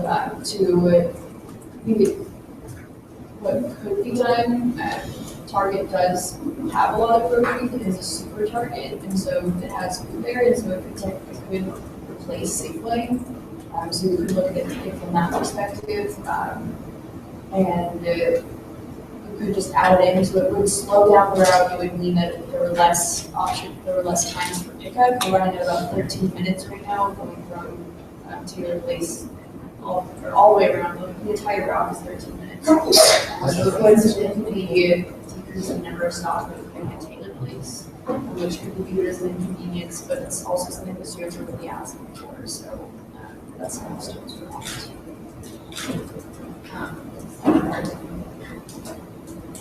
I just wanted to like kind of throw this out on the table so you guys can think about it. Maybe it's like journals to me, but I want you guys to be like aware, just question the data a little bit. I wouldn't say like totally like disregard it, but we are paying this company a lot of money. They're obviously going to want to report numbers that are favorable, so that, you know, we don't pull anything from that agreement or anything. But I'm not saying that I think the data is wrong. I think it's pretty reasonable, and I think it makes sense. And I like the data, but just, you know, keep that as a thought in the back of your head.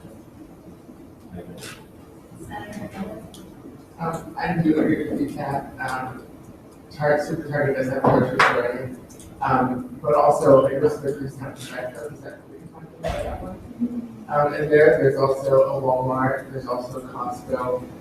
So the things are a little more oversized, but I think with the whole Central Express, I think that we'll be able to fit some of the stuff on there more than the light realm. It's just so much harder. There's nothing really.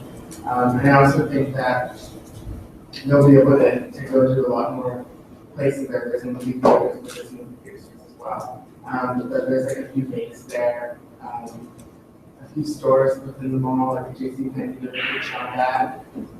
But my concern is just pricing and the time too. Like we're cutting the time from. If we do cut Safeway out, we will cut the time, you know, coming back and forth, and then pricing and how much would it be actually. Just as far as the pricing goes, it's paid by the hour. Okay. So if you could do it by the hours that exist around, so that you're not increasing the price by just saying we're going to shift the hours onto this different day, do this different route. Or you could add hours. The only thing you can't do is take hours because we've already contracted with them for a certain amount of hours, so we just be sitting there. So you could add hours, you could just shift them around, but it is paid hourly. To echo Senator Hernandez, the area that the Target is located in is an area where that doesn't just have the Target, but it has all these other stores for people who live on campus to get all their supplies. So it necessarily not, essentially, if we did go this route, it would be the smartest move to eliminate Safeway, since there is not as big grocery store at Target, but there's also a Walmart right there.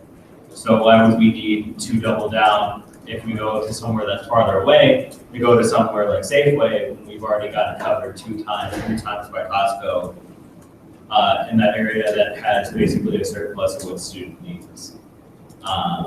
So just to let everybody know, I think it would be a smarter idea for us to go to that area instead of Safeway. So we would cut out the Safeway route altogether.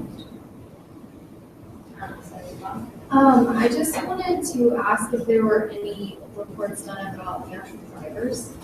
I know that read word of mouth, yesterday, a girl taking up to me and said that one of the drivers was really rude, or like that, with that to ride the I haven't, drivers, I had a conversation with with our transportation house, concerns we have with some of their drivers, serious concern, and so, more study or sending your information, we can talk about that a little bit more, because that is, it's concerning and probably just information. So I have a question. Just because our Sunday numbers are so high, which is awesome, but are we having to get rid of them on the shuttle? Because we got smaller ones this year. Not that I have not done any feedback, so they're going to stand for it.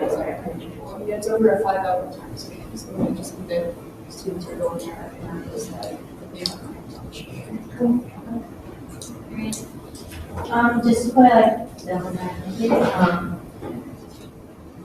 the whole like micro thing there, safely is like out of the way. Like if you took the micro there, you'd have to walk several blocks just to get there, like 6 blocks, so it's actually a distance to get there. So like it makes sense to kind of just have this like the shuttle over there. But then with the micro, like it's literally dropping right in front of that target. You just simply walk right through the parking lot. And given that that area is not the best area, not like the safest area, if you're going alone or at night, it's kind of like scary. But as a part of our session, we've all done that trip eventually. Yes, it is hard, but like bring friends with you. You can always do that if you really wanted to. And like the light road is there for like a reason. We have our classes and all that kind of stuff. So it, I know like we've been like stressed through like the CA. I mean, when I lived in different places, like CAs for us to take the light road for people to target. So I know a lot of residents do that ultimately. So just. That's just like my thought. I mean, there's like a lot of cool stuff there too, but it's kind of out of the way. Everybody is have two things. Right, and the biggest thing. Okay, step. With your comment, just keep in mind that the light rail can be kind of unsafe at times too. And so it could like be added more danger to like a dangerous area with dangerous situations. So part of the issue with not wanting to do the light rail also is that students are being programmed. So that's a factor as well. Catch a second. The question one. I apologize, I was out of the room, so I missed the beginning of the discussion, so I just might have missed this information. With the surveys given, is there an age range collected to the week? No, there is a differentiation between on-campus students, residents, and off-campus students. So then we also differentiate between students who walk to campus, students who drove to campus,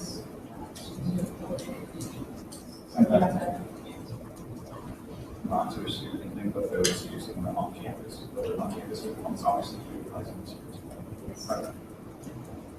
And then the devil's advocate question would be, how do we gear this question, apologies, gear this service to provide for students living on campus? That's, I mean, that would still be entire intention behind Thursday route. That would be opening an opportunity to help those off-campus commuter students.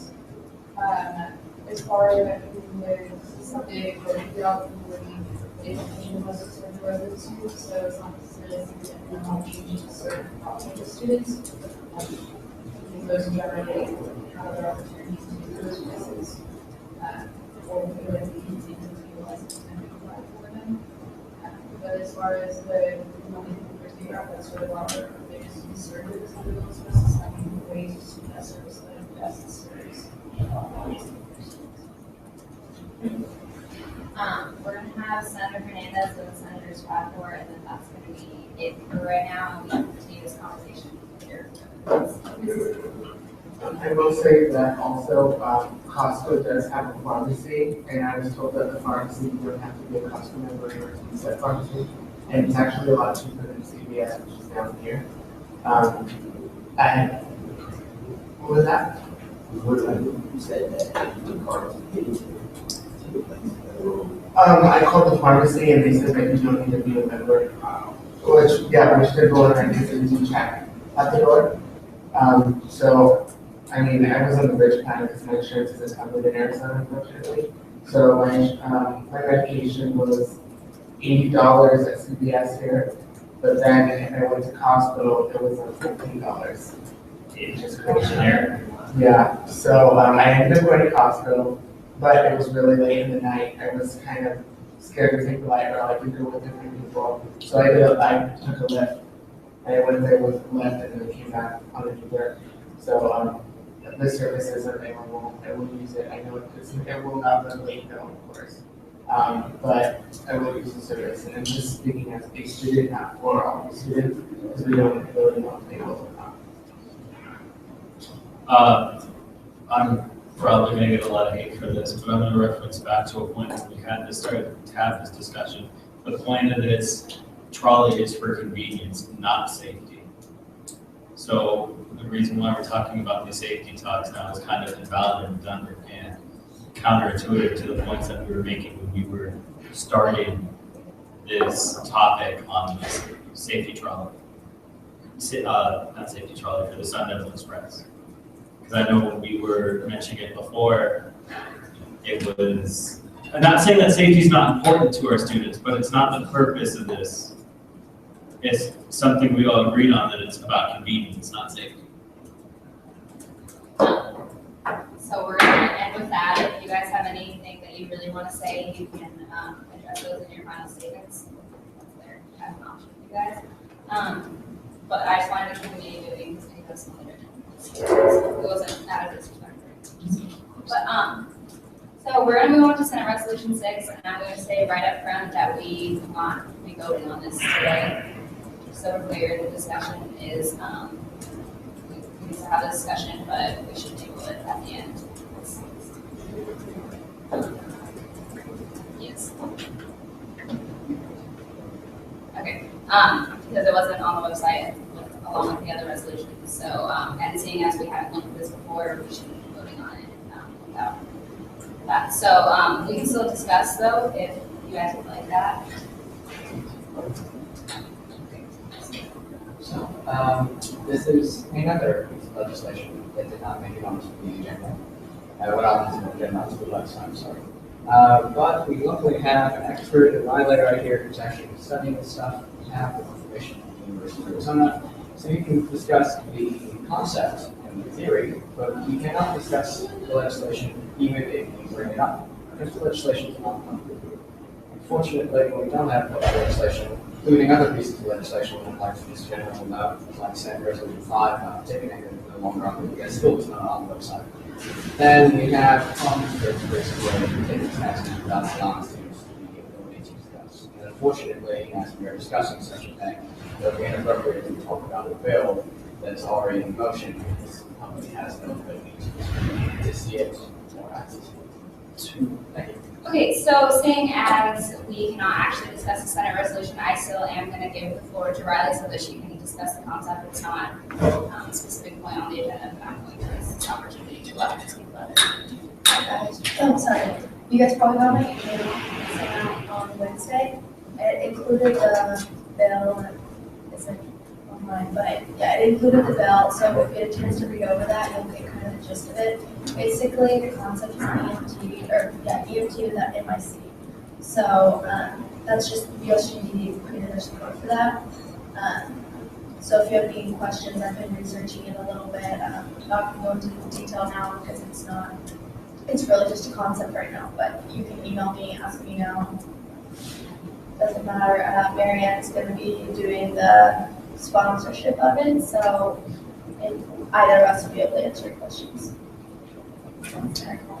One clarification, Ron, if we did a public reading of the bill right now, would that be all right? If we were able to read the bill?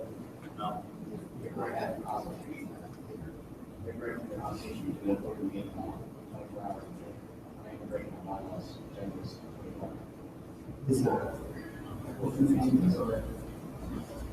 But if anyone has any questions right now, if you're ready with the bill, anything you guys want to ask, it's now or email or anything like that.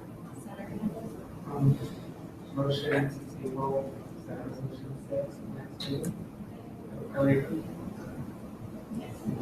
I second. All those in favor, say aye. Any opposed? All right, then we're going to move on to Senate Bill 12. This one is on the website. Is there?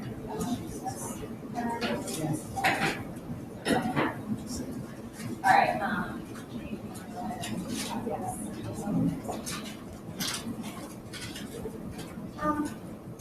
So basically, this gives the Senate President, this describes absences, so it mirrors the previous points in the same article about absences. It's just basically, since we passed Senate Bill 9, we gave the Senate President the ability to deem a meeting, event, or training mandatory. And so this allows, this clarifies how the absences will be dealt with for that, and it's basically just the same way the absences are dealt with other mandatory things. So it just clarifies it, so it's clear.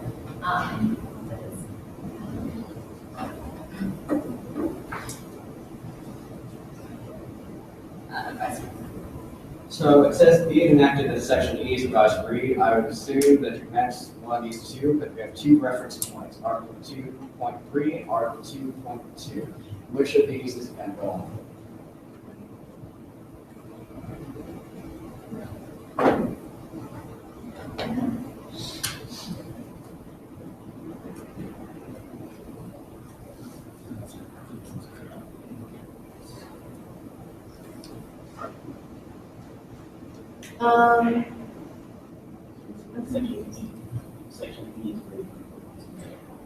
Yes, and then it says later on that, like what's section E right now would be to section F, and then section G would be added in. So section E would be revised to say what section F says, and then section G is added. So everything just moves down and it comes out. But I think you're. What points? Which section? They're like in multiple sections. I'm assuming it's Article 2. I'm assuming it's Article 3, but I'm not sure because it's section E under issue points. Oh, so you're saying that it should be that section E, Article 2.2. Is it 2.2 or 2.3? 2.2, and I just brought it up, says one section, section A. I'm assuming it's 2.3, but I haven't gotten a chance to read it so exactly. So anywhere else that has to be section.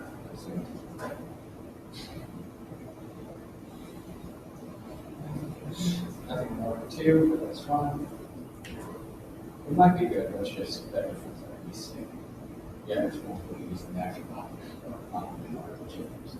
Okay, so do I just say like, move to amend so that it says section E, Article 2, and then,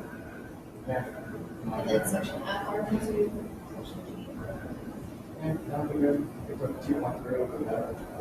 Okay.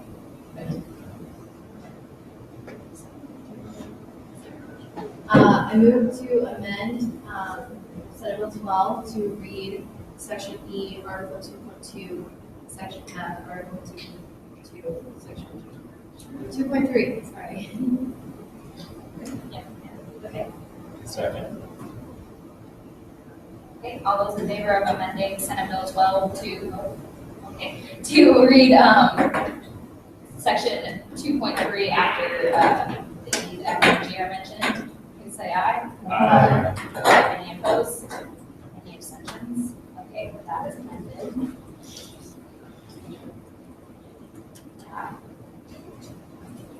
Okay, you guys are on it. So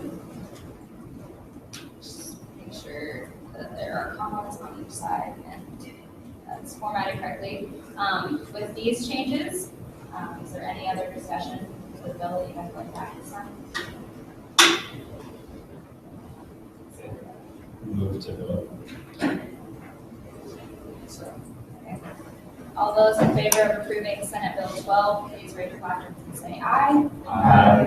Any opposed? Any abstentions? Okay, Senate Bill 12 passes.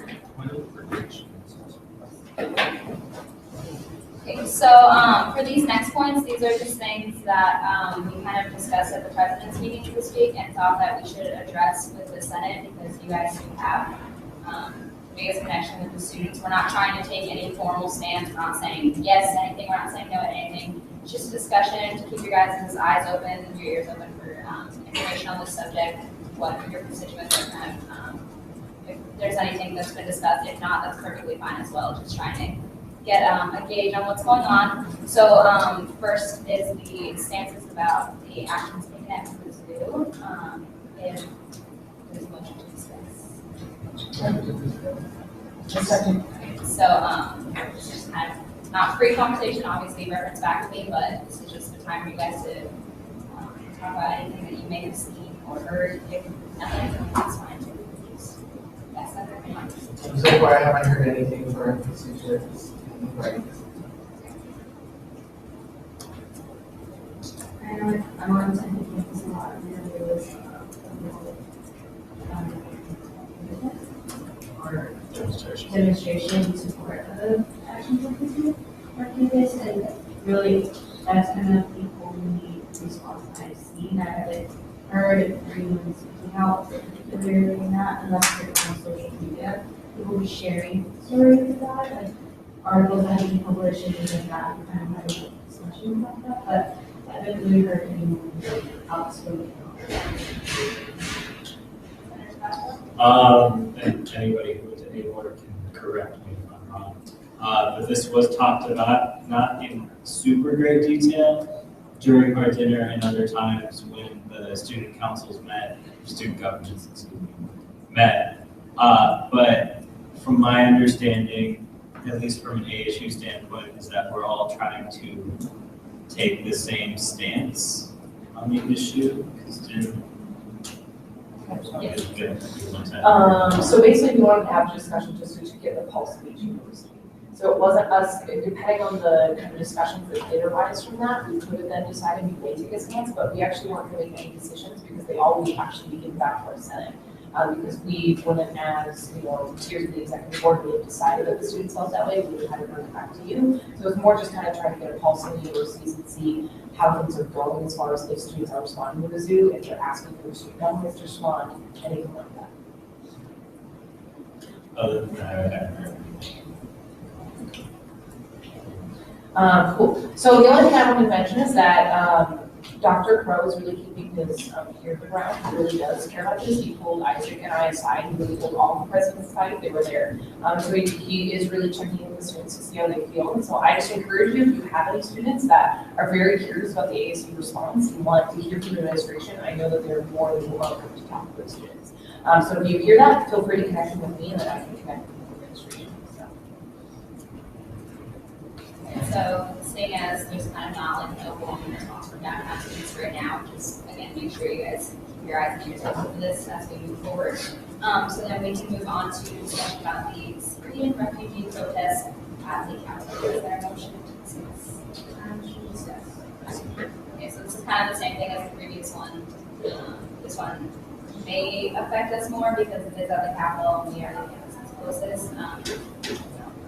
Anyone wants to put in any extra information, but again, just trying to kind of see what's been going on around you guys. I actually kind of spoke on this a little bit.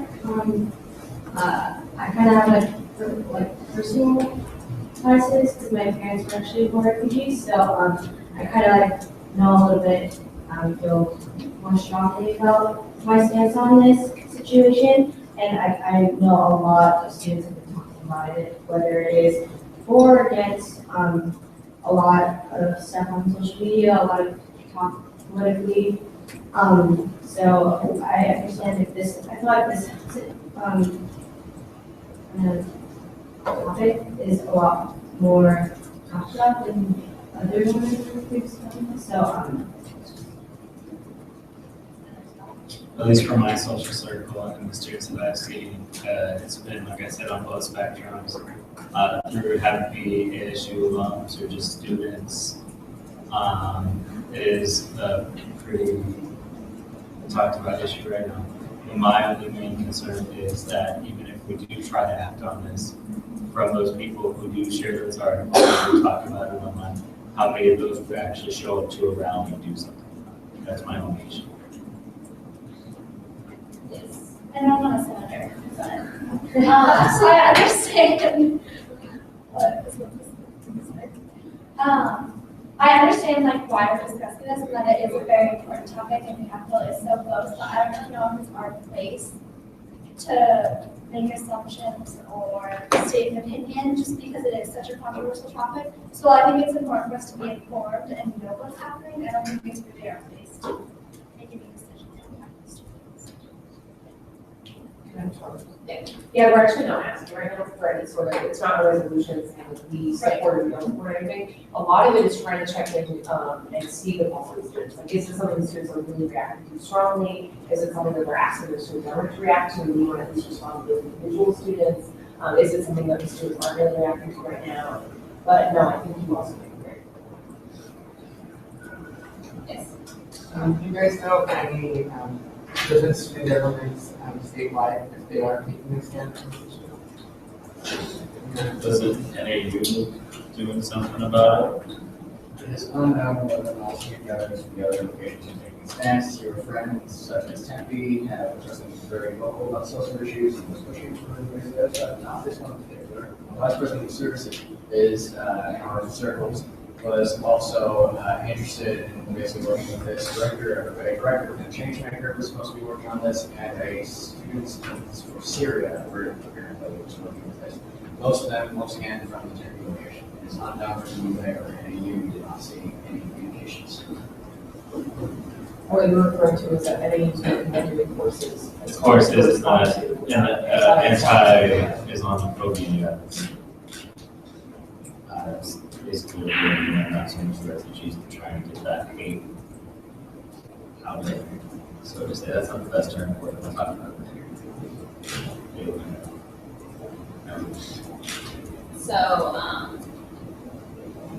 So basically, same as the last one, if someone comes to you and feels very strongly about this, then we can bring it up and discuss it as far as more concrete plan of action or anything like that. Just wanted to make sure that you guys are aware that these are real issues that are happening right now.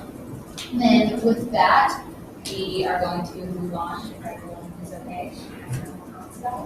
Okay, we are moving on to a non-basis discussion that is no longer pertinent to the current situation.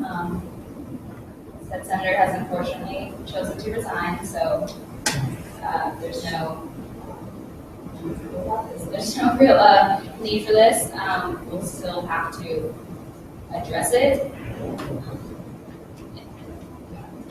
So this is an appropriate time for this, not for the original topic, but for a topic that I'd like to bring up, which is, and this is something, but we have a pattern now of basically work, and a lot of work we've tried to do in the past year to live up to the constitutional promises. And yet sometimes we could drive for this for statements of line. However, this is something that I'm starting to see more and more of us will be voted on bringing bills that are technically in violation today. We have a Senate resolution that we passed on the 23rd that's nowhere to be seen. We have no legislation on a operations budget in which you have, as a Senate, complete control over an operations budget, and in which we have been told several times before when we asked that, oh, it's a different budget.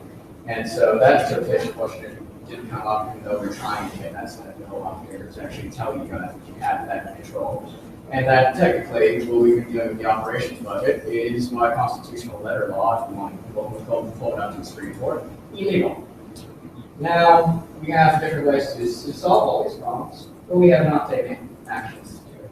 And this is why the confiance, simply defined as the failure to act, I felt that it was appropriate to bring up these issues, because you may say that this is a letter of the law, but when it's continually happening on multiple fronts, that I have very strong concerns, because this is in good situations.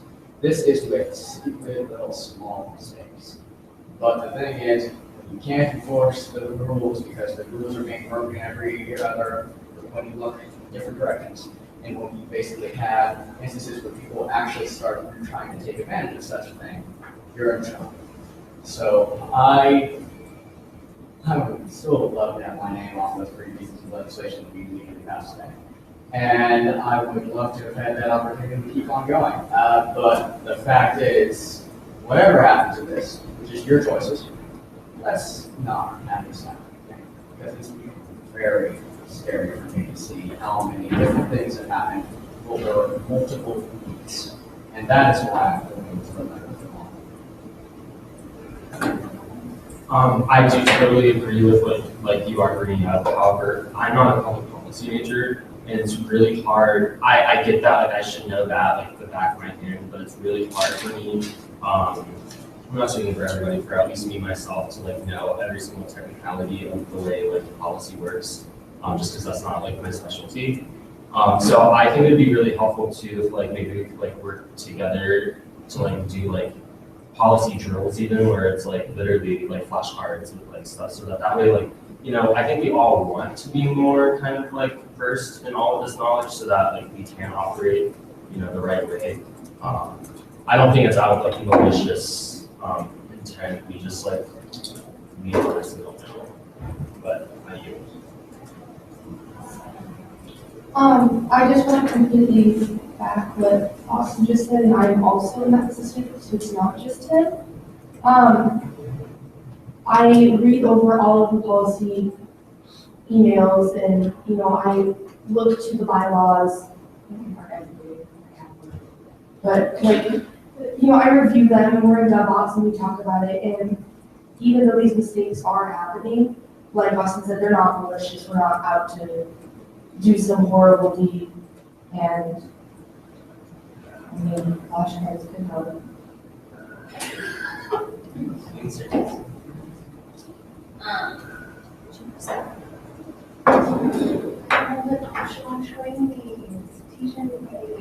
Policy. I'm so excited. Do you think that you all would be like interested in going somewhere, or is this an area that you all feel like you're really struggling with? Yeah. Yes. So, do you want someone to respond to you? One thing I do want to clear is all these materials were covered in our training in the fall. This is why we played that game. To try to make it more easier for all of you. There are slides, there are PowerPoint presentations that go through all of this, and we did cover it all. So it's fine if you want to do another training. It's okay if we learn that we need to hold those regularly. You can give us that feedback, but I do want you to know we did look at this over the summer and go, this is information our Senate needs, and I try to take the time to educate you on it because I understand that it's a lot of information thrown at you. But so if you're coming back and saying that you need regularly held sessions to cover it or some way, if you let us know what that is, then yeah, we can move forward and make sure that you have the resources you need. But I just didn't want to make that I agree with Austin and Sloan's too.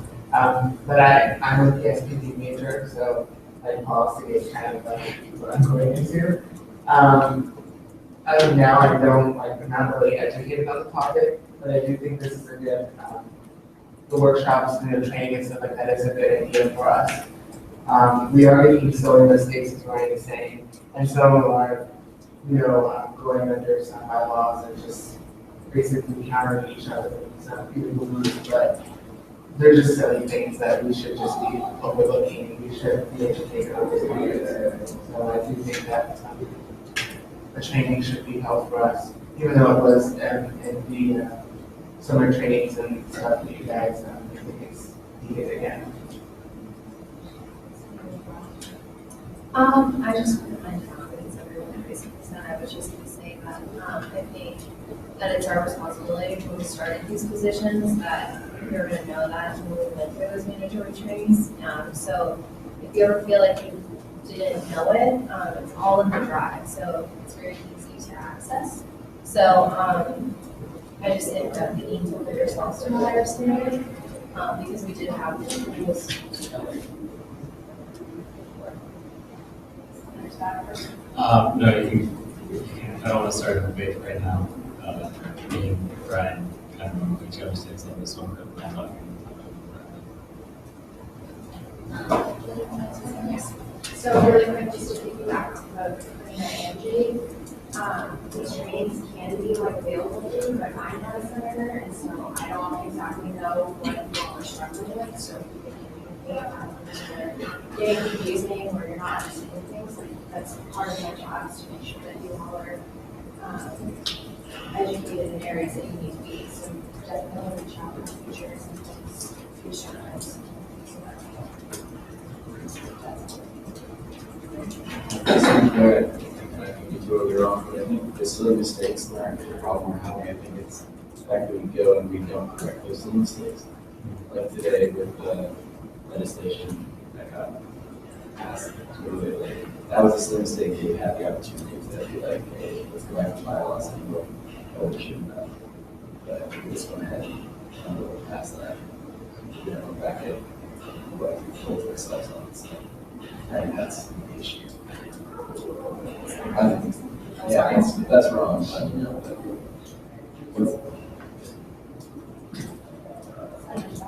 well, I do understand where you're going as well with that. I do feel that well, we do have the opportunity to fix some of our mistakes, and to do that, I feel like with the instance of today, with some student feedback and some.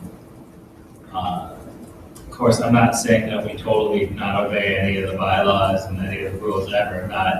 That's not what I'm saying at all, so please don't take it that way. But I'm saying some of the things in certain situations should be viewed within the context of the situation that we're given. So in the sense of something like today, it was something that we've already known that has passed already. The only thing that was the problem was the printing it out and getting it signed shouldn't be as such a big of an issue as if we did something totally against what students wanted, what we didn't agree on. And like you said, something that actually costed money, something that actually changed a fee or brought a fee in. I mean, those are my personal viewpoints on it. I mean, you guys are more than welcome to debate me on that. I would love to hear you guys' opinions on that. The context matters, you are correct. Now, the problem is for me, as I think Greg him very well and articulated it very well, as leadership correctly answered the same language that I worked with in the future. Within that, though, the context was, and I wouldn't be having this conversation in a Senate meeting. It's probably not exactly the most productive way to do it, and it's definitely not that. But I've had conversations with people on the sides. I've had conversations about this in small meetings, and it hasn't done anything. Because today, with 3 non-priority bills that shouldn't have been up for a second time in the first place, knowing that we were in violation of bylaws and constitution, we voted something like 7-1 to pass it. And that is a statement against the bylaws in that case, and a statement against rules in my view. Now, that is my personal view. I'm not going to tell you that the students are in there because they aren't. I'm going to be honest. No, of course, I'd be the same way as you. So, and my belief, still on the floor, is just that the existence of this is to make sure that nothing will get abused. And it's very hard because you have to, when you do bring in considerations of other contexts. But this wasn't something that needs to happen. This wasn't something that happened. And to be honest, the students aren't going to care about a lot of different things that we do. We haven't heard a lot of feedback on these basically legislation. We're trying to get more of it. We're always going to be trying. And that's the thing, is to keep on trying to do it right, trying to basically make sure that everything is at the point where people have the ability to speak, that have people need to do that, because when we infringe, we tend to forget about the times that we don't. It's easier to try to basically hold the line and make sure that all of this is held, rather than sometimes it's okay, sometimes it's not. Yes, there will be times that when we have bills that are 23 hours, there might be even less that are emergencies. Yes, I agree with those. But today, we decided to blatantly pass something illegally because it was just easy. Sorry, let's take a listen. So I hold this. I made a suggestion that we actually reach out to the Senate as well as to the audience to ask if you all can deal with this. It was an hour. So I made a suggestion. I understand that you all are still learning these things. Yes, we need to do better. But also recognize the fact that you're going to make mistakes. we're gonna end the conversation there. This is something that we'll obviously have to work on moving forward, but it's just a learning experience, and I think we all understand what we need to do better next time. So with that, we're gonna move on to the call for the audience. If there's anyone who wants to say. Okay, any final statements? Yes. One final statement to make about the Cinderella Express, just because we kind of stopped the conversation a little bit. So with regards to Senator Spatafore's comment about safety and the Cinderella Express, while safety might not be the primary purpose of the Cinderella Express, I think if safety is an added benefit, that's something that we could look to. That's all I'm saying. With that, I think with convenience, safety kind of goes in with it, because when you're doing things to make it more convenient, kind of like, it just adds more safety to it, because it's just for our students. So by just having it just be for our students, that's already having some sort of safety boundary to it. So I think they kind of go hand in hand. And I just want to say, nothing is, but like, I just think safety is always should be our number one priority. If you live downtown, I mean, there's people, like, that should just be like number one at the end of the day. Because if convenience is over safety, then, you know, we could be like, God, it's such a pain to swipe our card every time you go to Taylor Place. Get rid of that. Get rid of it. Holy crap, now there's all these randos in Taylor Place. Obviously, there's that for my side. For my final statement, I do agree with a lot of your points as well, that have been brought up. But when we were going back to when we were first discussing, when I brought up, hey, this should be more of a safety thing, not everybody, excuse me, people were like, this isn't about safety. This is not a safety thing. This is for convenience, not for safety. All right, just as a note, make sure I give you the floor before you speak. Senator Hernandez is actually first, but you go ahead. I just want to say, as my final statement, I do think Ryan and our policy team, they do an amazing job for us, and I think without them, we would be a little jumbled. So thank you guys, and also I think for the Senate, our senator, we should unify and stand together, and really, if we do have possible training, we should really pay attention to this stuff, because we're the ones really trying to make this affect our students. Poles have arrived. Yeah, happy. They're over there. So I think I owe most of the intro to gold polo, and some of you, I think. You own one of them? Okay, but go over there and then try to give them to you.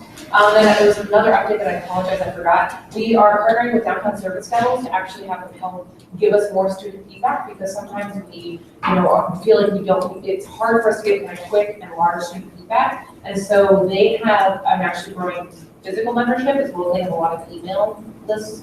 And so she is more than willing to have us, whoever our representatives, whether it be Savannah or Bryce, we're going to start having them actually bring the agenda items to the downtown service level meeting, so that we can include the internal service, not just the external service of helping our community, but actually also teaching those students in downtown service levels that one of the ways you can serve is actually ASU. And so if you have anything that you can think of that can kind of incorporate that, we want to let Savannah or Bryce know so that they can bring it to the meeting, as well as if you want anything that's sent out through the emails, Emily is more than happy to do that, because she has all the emails as well as connections to the SUFC, and so we'll send out the student success center survey for there and other items like that. Thank you. All right, anybody else have anything? Okay, then is there a motion to adjourn this meeting at 5:01? All in favor, say aye. Aye. Any opposed? Any abstentions?